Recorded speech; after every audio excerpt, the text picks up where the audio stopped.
Magandang araw mga idol. Nandito tayo ngayon sa Taal Lake.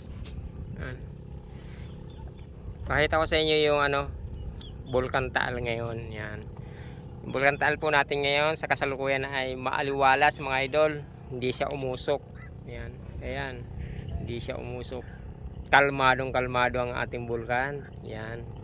Hindi mainit ang ulo. Yan. Oh. At sa mga tourist na gustong mag-ride boat dito, ride boat, yun. Maganda ang magandang mamasyal ngayon. Hindi siya makulimlim. Tamang-tama lang ang panahon natin. Yan. Sa mga gustong mga boat ride, yan. Ganda ng natin, ganda ng panahon mga idol, oh. Yan mga idol, ganda ng panahon. Yan, maliwalas ang bulkan natin mga idol. Yan, update ko lang kayo sa bulkan natin. At kahapon di ako nakapag video mga idol dahil busy tayo. Yan, ngayon update ko kayo.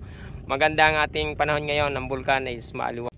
Yan po mga idol, yung update ko sa inyo. Maganda yung ang ating tanawin ngayon dito sa Taal Lake. Yan, sa Laurel, Batangas. Yan ang pinagmamalaki nating tanawin mga idol dito sa Laurel. Yan. Hanggang sa muli mga idol, Lelo Reno pa rin. Maraming salamat sa suporta nyo at sa aking mga solid followers at sa ating mga solid subscribers. Maraming salamat.